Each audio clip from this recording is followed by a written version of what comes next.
Set in the year 1952 at the Carter religious community in Romania, two nuns are going down to a dim corridor toward an entryway that peruses God closes here. The more seasoned pious devotee passes through the way to discover a relic of some sort or another, while the more youthful religious recluse, Sister Victoria, begins to supplicate.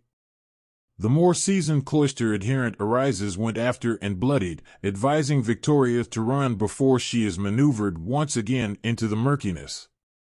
Victoria runs toward a window as the assailant, while gripping a key, the evil spirit pious devotee Valak pushes gradually however nearer toward her.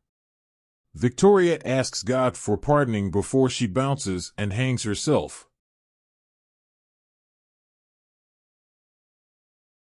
In a little while, her rotting body is found by a man essentially known as Frenchie.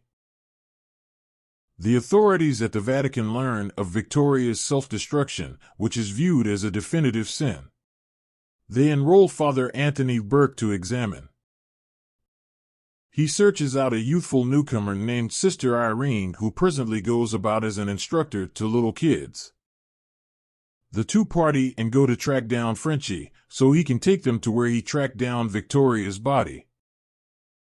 The three go to the nunnery, where Frenchie drives Burke and Irene to the fridge where he left Victoria's body. Frenchie brings up that Victoria is sitting up when he left her body resting.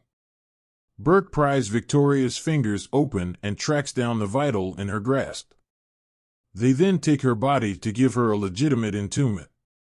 While strolling back toward the nunnery, Burke sees new blood on the means where Frenchie tracked down Victoria's body. They then go into the house of prayer yet can't enter the convent yet. They meet the abbess, who illuminates them that are participating in a commitment of quietness for Victoria, and that they might enter the following day. Burke and Irene go to their rooms while Frenchie leaves. He strolls past the dim woods and sees what resembles Victoria strolling through the forest. He follows her and winds up went after by an evil presence religious woman. Frenchie gets across, starting from the earliest stage, leaves with it. Irene educates Burke regarding a progression of dreams she encountered as a youngster, all of which finished with her hearing the expression "Mary focuses the way."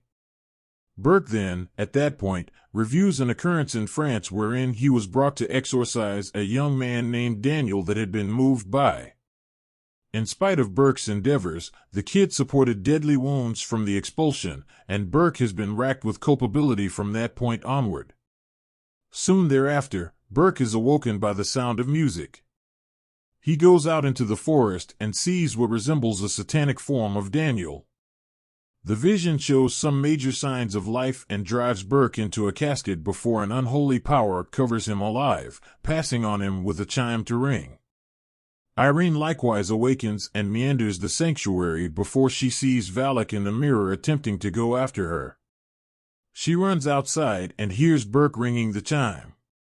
Before long, numerous chimes around the graves begin to ring, yet Irene figures out how to find Burke's casket, and she begins to uncover him. Before she can contact him, devil hands begin to pull at him, however Irene figures out how to free him. Inside the casket, Burke then tracks down a lot of books on the mysterious. The following day, Burke and Irene go to the convent, yet just Irene is permitted to enter. She meets Sister Ona, who tells her that the nuns change movements to go to keep evil under control. Ona catches wind of Irene seeing Valak, and Ona makes sense of the evil presence's starting point.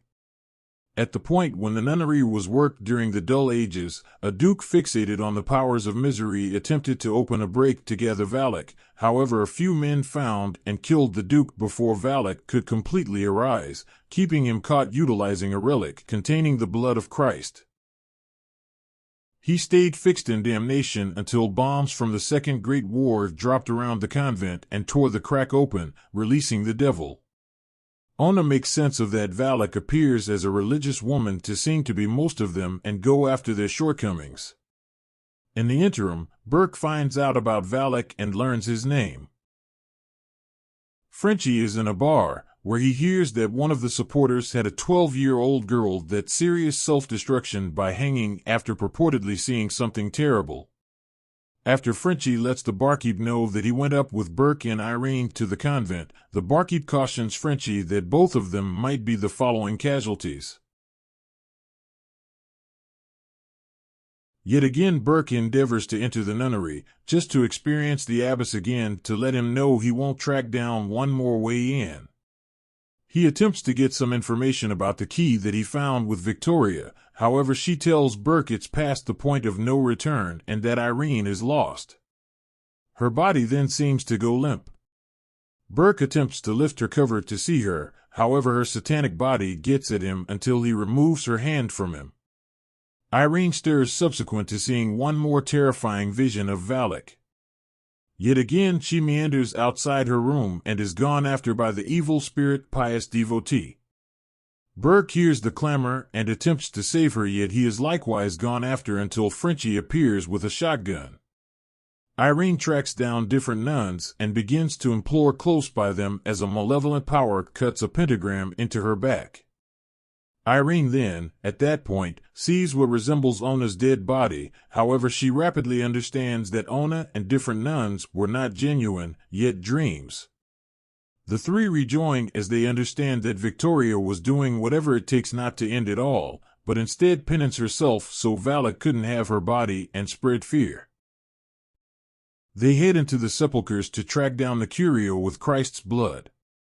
That's what Irene understands Mary focuses the way is concerning the sculpture of Mary that in a real sense guides the way toward where they might track down the curio.